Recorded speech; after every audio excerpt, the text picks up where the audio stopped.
आइ यहाँ के 15 अगस्त छे और समय अखन 900 किछ बेसी भेला और हम घर में लेटल छी, क्योंकि हमर जगह कोई और ल लेलकै। मतलब कहे के मतलब जे समय बीत चुकल छै, क्योंकि हम छोट रहिए तब 15 अगस्त के अलग उत्साह रहे छलै। जे 15 अगस्त हेतै 2 दिन पहले एकटा ओ झंडा कीन लैतौं, देखतियै हमर पैघ तऽ हमर पैघ बड़का जते पैघ संभव भऽ पबै घर से पाइ भेट सकै या माँ बाबा कीन दै छलखिन ओ कीन लैतौं। जूता सबके चमकैतौं, ब्रश पॉलिश मारि मारि के एकदम जे स्कूल जाके छै एकदम तैयार भऽ कऽ कपड़ा तपड़ा एकदम। तकर बाद ओ झंडा आबै छलै, बैच तैच लगबै वाला सबटा हाथ में पहिरे वाला अबै छलै झंडा के, से सब कीन कान के तैयार।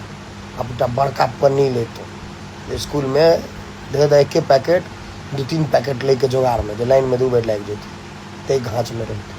तकर बाद ओतऽ अबितौं तऽ घर के अगल बगल में संस्था सब पर जे होइ छलैए ओहि सब ठाम अहाँके जाइ छलियै जे बुनिया समेट लेके छै, जे पन्नी भरि जायत तऽ घर पर जायत, घर पर ओ पन्नी लऽ कऽ अबियै बुनिया।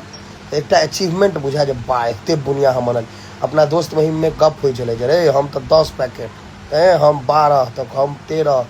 ई कंपटीशन जे के बेसी पैकेट अनलक, एकटा मतलब वो अपना आप में बुझाय जे राष्ट्रपति पुरस्कार भेट गेल। लेकिन आइ वएह 15 अगस्त छै जे अगर चाही तऽ आराम से 10-20 किलो बुनिया कीन के आनि सकै छी, लेकिन ओ एक पन्नी बुनिया एते बुनिया ओहिसँ बेसी महत्वपूर्ण छलैए, ओहिसँ बेसी स्वादिष्ट छलै, कियाकि ओ समय बेसी बढ़िया छलै। देश लेल अखनो प्रेम में समर्पित छी और पहले से बेसी समर्पित छी, लेकिन 15 अगस्त के उत्साह पहले बेसी छलै।